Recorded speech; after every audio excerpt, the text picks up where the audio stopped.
Good evening, and thank you for joining us on this busy Wednesday night. In just a few hours, President Biden will meet with NATO and European leaders for an historic summit. He just arrived in Brussels for the emergency meeting as the West aims to show Vladimir Putin it is united against his invasion of Ukraine through more military aid and more sanctions on Russia. This comes as the war in Ukraine reaches the one-month mark, and the Ukrainian resistance has surprised many, with the Pentagon saying 10% of Russia's forces have been taken out. And in another blow to Putin, a government insider reportedly quit and left Russia. That's the highest profile defection so far.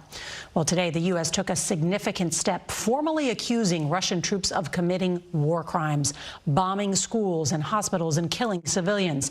The Secretary of State said America will work with others to prosecute the offenders. We have a lot of news to get to tonight, and we'll start with CBS's Debora Patta in Kyiv. Good evening, Deborah. Good evening, Nora. Well, CBS has learned from a senior defense official that Russians have fired more than 1,200 missiles since the war began 28 days ago, with devastating effect.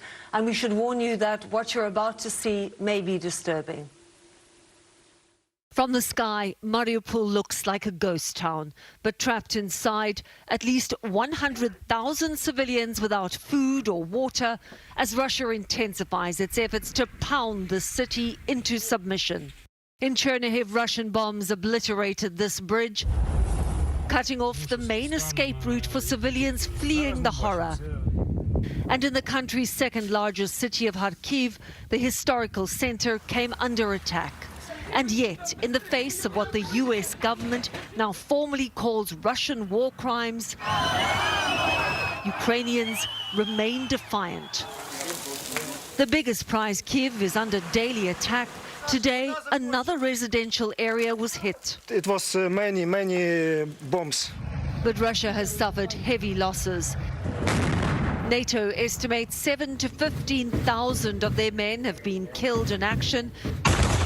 And now they've been pushed back from Irpin, just outside the capital, which has been the scene of some of the fiercest battles, forcing thousands to run for their lives. In an underground bar turned bunker, we met some of the men fighting there. Among them, a 26-year-old American from Cincinnati who goes by the name Fava. It's something that's going to be in the history books to kind of feel like I need to be part of it. And part of it, he is, serving in a special forces unit where they see regular combat. So you're willing to give up your life for another country far away from home? Yeah. Why? I was kind of born to fight, so might as well fight for something worth fighting for. He's not alone. There are reportedly at least 3,000 Americans who've signed up to fight here, and they're among the 20,000 foreigners from around the world, despite the U.S. warning Americans to stay away. Nora? Debora Patta in Kyiv tonight. Thank you.